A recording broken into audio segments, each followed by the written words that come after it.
തങ്ങളെ ഉന്നം വെച്ച് പടനീക്കം ശക്തമാക്കിയ യുഎസിന് മുന്നറിയിപ്പുമായി ഇറാൻ. ആക്രമിച്ചാൽ പരിധികളില്ലാത്ത പ്രത്യാക്രമണത്തിന് യുഎസ് സാക്ഷിയാകേണ്ടി വരുമെന്ന് പറഞ്ഞ ഇറാൻ മേഖലയിലുള്ള യുഎസിന്റെ വിമാനവാഹിനി കപ്പലുകളെയും സൈനിക ബേസുകളെയും തകർക്കുമെന്ന മുന്നറിയിപ്പ് നൽകി. ഇറാൻ യുഎസുമായി ഉടൻ ആണവ കരാറിലെത്തണമെന്നും സമയം അതിക്രമിച്ചുകൊണ്ടിരിക്കുകയാണെന്നുമുള്ള യുഎസ് പ്രസിഡന്റ് ഡൊണാൾഡ് ട്രംപിന്റെ ഭീഷണിക്ക് പിന്നാലെയാണ് മുന്നറിയിപ്പ്. രാജ്യത്തെ പ്രബലരായ സായുധസേനാ വിഭാഗമായ റവല്യൂഷണറി ഗാർഡിനെ യൂറോപ്യൻ യൂണിയൻ ഭീകര സംഘടനയായി പ്രഖ്യാപിച്ചതും ഇറാനെ ചൊടിപ്പിച്ചിട്ടുണ്ട്. യൂറോപ്യൻ രാജ്യങ്ങളിലെ സായുധ സേനകളെ തീവ്രവാദികളായി പ്രഖ്യാപിക്കുമെന്ന് ഇറാൻ തിരിച്ചടിച്ചു. യുഎസിന്റെ വിമാനവാഹിനികൾ അപകട മേഖലയിലാണെന്നും ഗൾഫിലെ അമേരിക്കൻ സൈനിക സാന്നിധ്യം തങ്ങളുടെ മധ്യദൂര മിസൈലുകളുടെ പരിധിയിലാണെന്നും ഇറാൻ സൈനിക വക്താവ് ബ്രിഗേഡിയർ ജനറൽ മുഹമ്മദ് അക്രാമിനിയ ചൂണ്ടിക്കാട്ടി. Bahrain, Iraq, Kuwait, Qatar, Syria, UAE എന്നിവിടങ്ങളിലെ യുഎസിന്റെ സൈനിക ബേസുകളെയാണ് ഇറാൻ ഉന്നമിട്ടിരിക്കുന്നത്. ന്യായമായ ചർച്ചകൾക്ക് തയ്യാറാണെന്ന് ഇറാൻ വിദേശകാര്യമന്ത്രി അബ്ബാസ് അരാഗ്ചി പറഞ്ഞു. എന്നാൽ രാജ്യത്തിന്റെ പ്രതിരോധ ശേഷിയിൽ വിട്ടുവീഴ്ചയില്ല.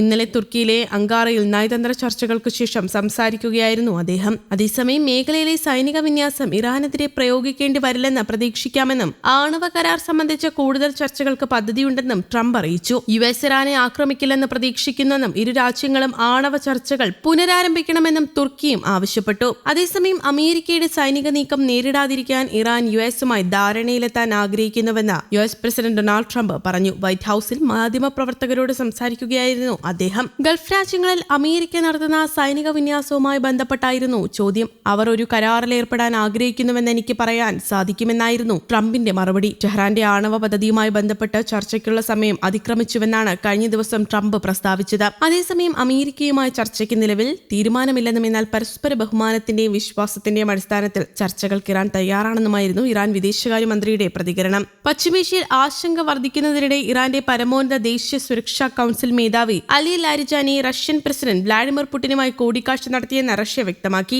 അന്താരാഷ്ട്ര വിഷയങ്ങൾ ചർച്ചയായെന്നും റഷ്യ വിശദീകരിച്ചു. തങ്ങളുടെ ആണവ പദ്ധതി സമാധാനപരമെന്നും ആണവായുധങ്ങൾ വികസിപ്പിക്കാൻ ശ്രമിക്കുന്നില്ലെന്നും ഇറാൻ ആവർത്തിച്ച് വ്യക്തമാക്കിയിട്ടുണ്ട്.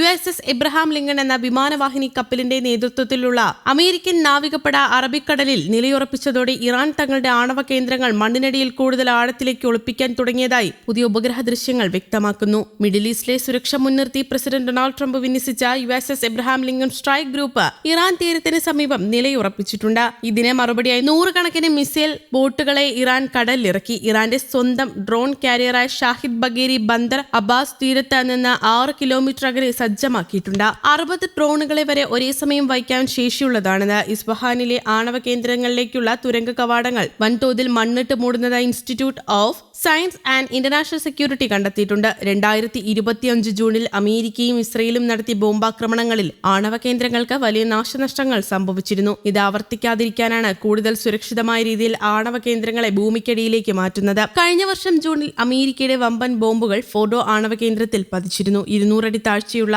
ലബോറട്ടറികളെ പോലും തകർക്കാൻ ശേഷിയുള്ളവയായിരുന്നു അവ. ഇതിൽ നിന്ന് പാഠം ഉൾക്കൊണ്ടാണ് ഇറാൻ ഇപ്പോൾ പുതിയ നിർമ്മാണങ്ങൾ നടത്തുന്നത്. അമേരിക്കൻ സൈനിക വിന്യാസം ഇറാൻ ഭരണകൂടത്തെ അട്ടിമറിക്കാനാണോ എന്ന ഭീതിയിലാണ് ടെഹ്റാൻ. എന്നാൽ സമാധാനം നിലനിർത്താനാണ് തങ്ങളുടെ നീക്കമെന്നാണ് വൈറ്റ് ഹൌസിന്റെ ഔദ്യോഗിക നിലപാട്. News desk, Kerala Kaumudi.